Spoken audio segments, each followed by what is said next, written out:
Bonjour à tous. Alors, je vous présente Cory Lassi, Inès Réazel, Esther Melfort, Aboudraman Baté et moi-même, Marie Marugan.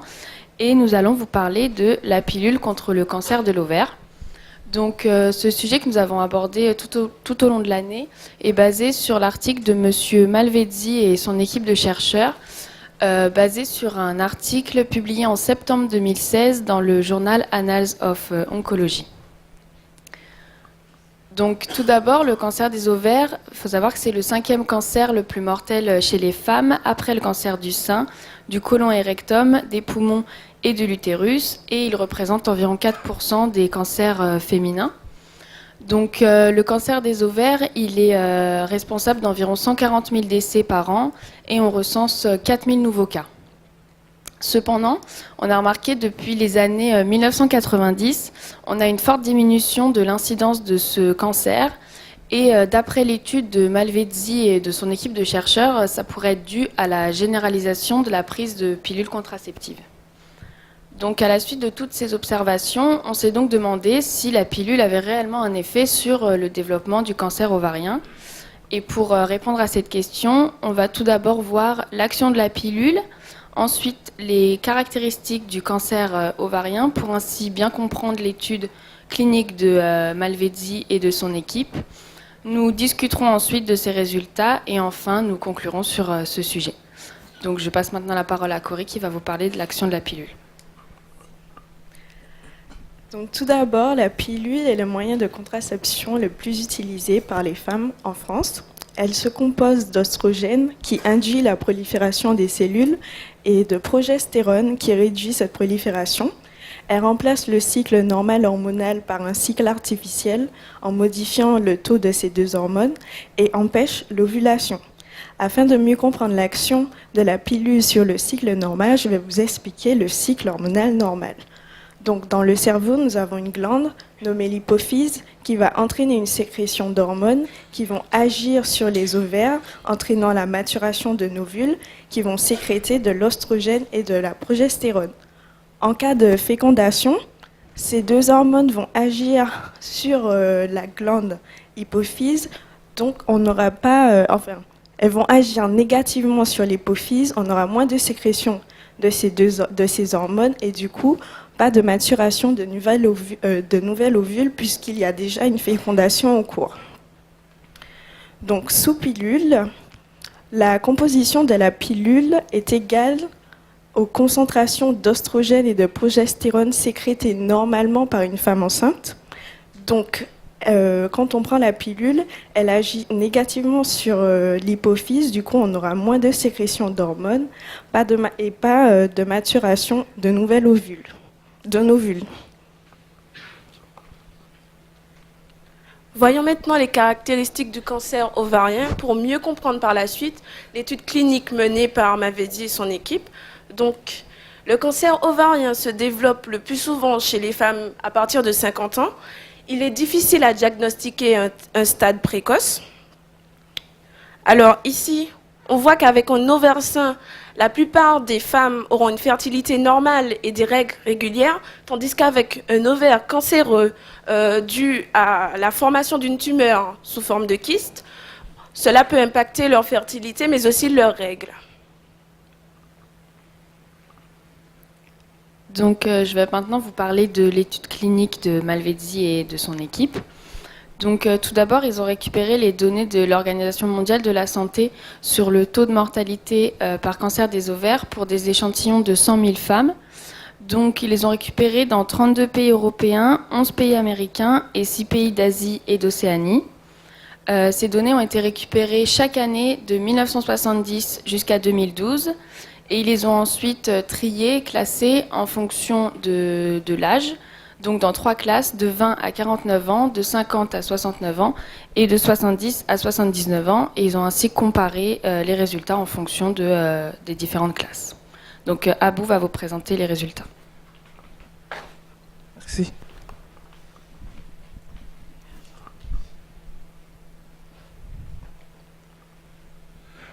Ces graphes issus des études épidémiologiques présentées dans notre article montrent le taux de mortalité lié au cancer des ovaires dans 3 classes d'âge différentes.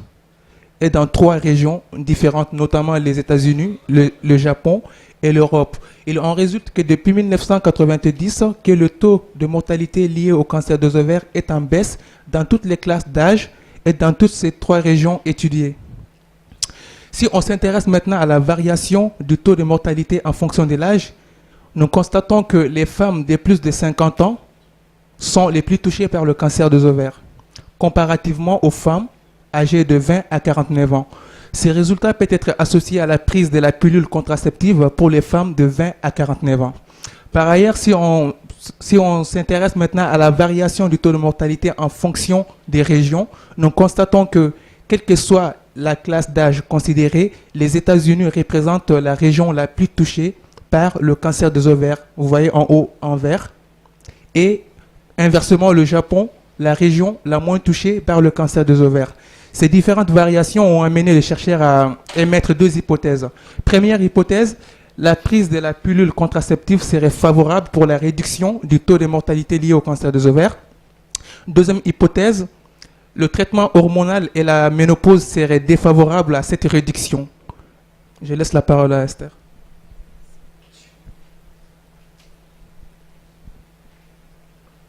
Comme nous avons pu le voir précédemment, il y a une diminution du taux de mortalité pour le cancer des ovaires, ce qui s'explique par différents facteurs. Nous allons voir premièrement les facteurs médicaux, avec, pour commencer, l'évolution de la composition de la pilule qui s'est faite de 1960 à nos jours. Nous sommes passés d'une pilule de première génération avec une forte dose d'œstrogène à une pilule de 4e génération avec un taux d'œstrogène beaucoup moins important. L'œstrogène induit la prolifération des cellules cancéreuses et donc une diminution de sa concentration dans les pilules permettrait de réduire le risque de développer un cancer des ovaires. Pour poursuivre, nous allons voir les traitements hormonaux de la ménopause. Donc, ce sont des traitements qui sont prescrits aux femmes ménopausées, qui sécrètent moins d'œstrogène et de progestérone. Ces traitements sont constitués d'une forte dose en œstrogène et donc un arrêt de ces traitements permettrait aussi de réduire le risque de développer un cancer. Pour finir, nous allons voir le développement des techniques médicales. Donc, comme vous le savez tous, la médecine est en constante progression et donc il y a l'évolution de certaines techniques de diagnostic comme les IRM qui permettent de diagnostiquer plus tôt et plus rapidement le cancer. Nous avons la chirurgie qui permet de stopper la croissance de ces tumeurs et pour finir, les traitements médicamenteux comme les hormonothérapies qui vont ralentir ou stopper la progression de ces tumeurs. Il existe 2 types de médicaments, les anti-œstrogènes et les inhibiteurs d'aromatase. Donc les inhibiteurs d'aromatase vont empêcher la production d'œstrogènes. Je passe la parole à Inès.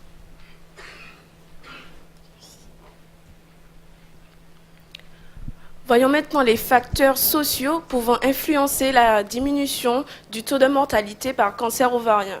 Donc, une amélioration du mode de vie peut contribuer à réduire le risque de développer un cancer. En effet, le développement de campagnes de prévention contre le tabagisme et en faveur d'une activité physique et d'une alimentation saine peuvent contribuer à réduire ce risque. À partir des années 1990, on voit qu'il y a une généralisation de la pilule, c'est-à-dire une augmentation du nombre de femmes utilisant la pilule, ce qui pourrait s'expliquer par de la mise en place de plannings de prévention, de plannings familiaux, de campagnes de prévention et l'évolution des principes de la société.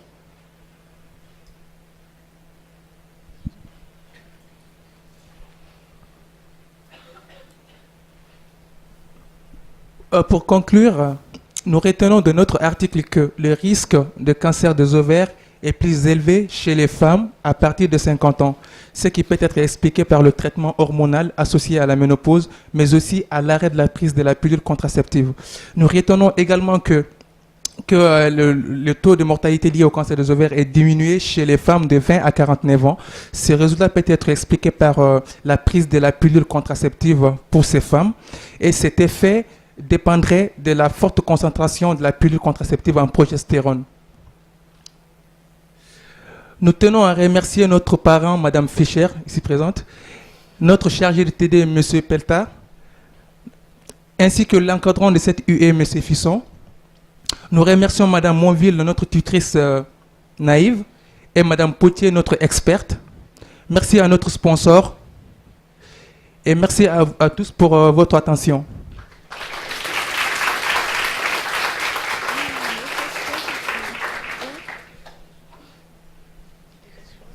Auriez-vous des questions? Oui.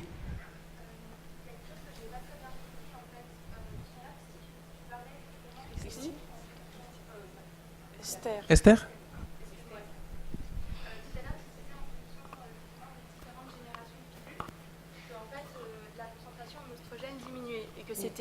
Et que c'était ça justement qui permettait, qui faisait qu'il y avait moins de risques. C'est pas ça qui fait qu'on a moins de risques, mais c'est une hypothèse qu'ils ont, en ont déduit par rapport à leur article, qu'il y avait moins de risques de développer un cancer dû à la diminution de l'œstrogène. Alors, est-ce qu'il ne vaudrait pas mieux, dans ce cas, ne pas prendre du tout de complément en oestrogène et arrêter la pilule, si c'est le fait d'avoir un fort taux d'oestrogène qui provoque un cancer? En fait, dans la pilule, il y a des progestérones, donc du coup, ils ont inversé, ils ont diminué la dose d'oestrogène et augmenté la dose de progestérone, et donc ils ont conclu que la dose de progestérone pouvait avoir un effet aussi sur le fait de diminuer la prolifération en fait des cellules. Du coup, ça a diminué aussi le risque de développer un cancer. D'accord, ok. Donc c'est juste un ratio en fait entre les deux. Ils ont juste. Ok, merci.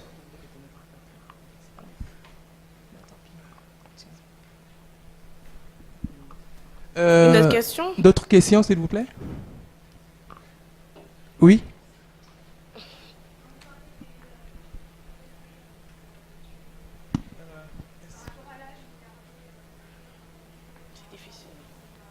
Oui?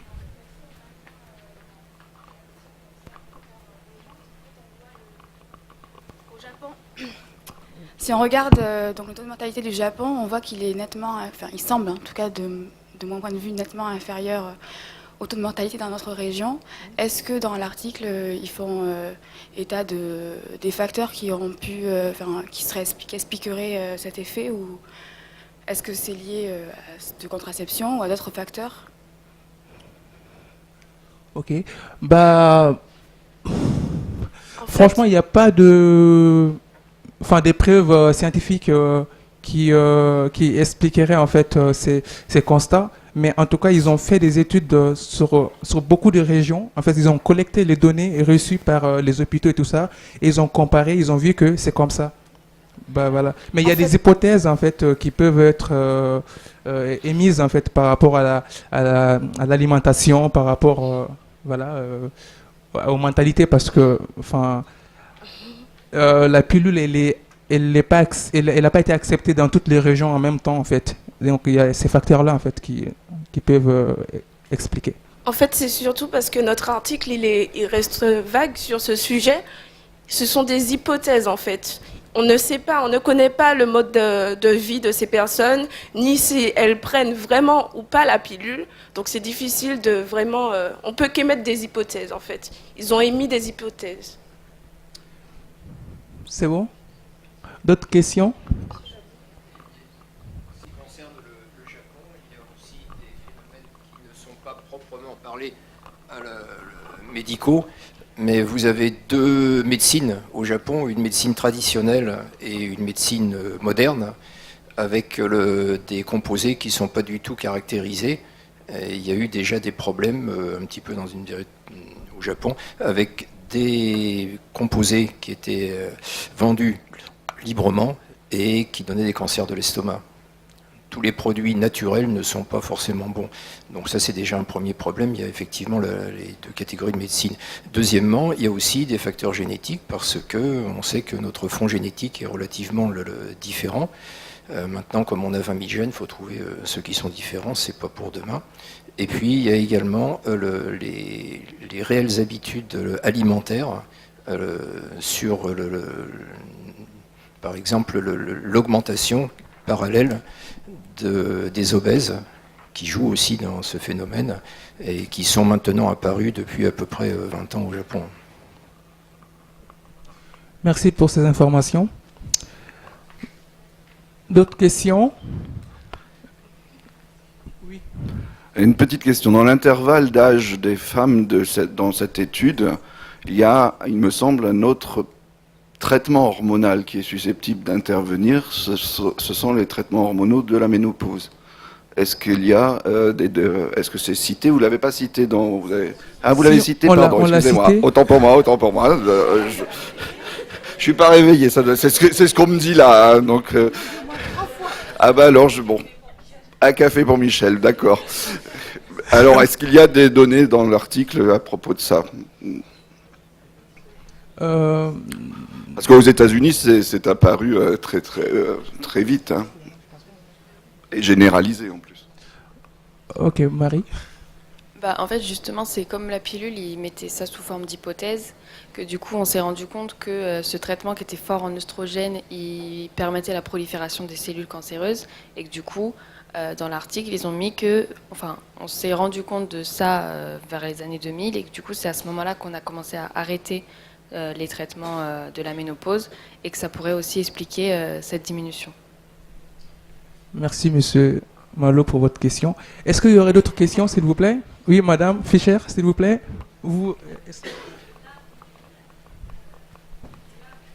S'il vous plaît, elle va vous passer le micro. Merci. Vous parlez de la pilule, mais en fait, vous parlez de la pilule œstroprogestative. Il existe également des pilules progestatives uniques. Et d'autre part, la pilule œstroprogestative, je pense qu'il en existe plusieurs types, avec plusieurs molécules, peut-être plusieurs rapports de molécules œstrogènes et progestérone. Donc, dans cette étude, est-ce que les auteurs ont essayé de discriminer un peu tous ces modes de contraception ? Alors, dans notre article, ils n'ont pas parlé vraiment de pilules. Ils ne se sont pas référés aux femmes. Ils n'ont pas demandé, ils n'ont pas fait d'études si elles avaient pris la pilule ou pas. Mais en tout cas, on s'est renseigné sur les pilules œstroprogestatives de 4e génération qui contiennent plus de progestérone que d'oestrogène. Du coup, on en a déduit que la diminution de ces concentrations d'oestrogène pourrait atténuer le risque de développer un cancer des ovaires. Est-ce qu'on répond à votre question, madame Fischer? Ok, merci. Est-ce qu'il y aurait d'autres questions, s'il vous plaît? Oui, monsieur? Ok.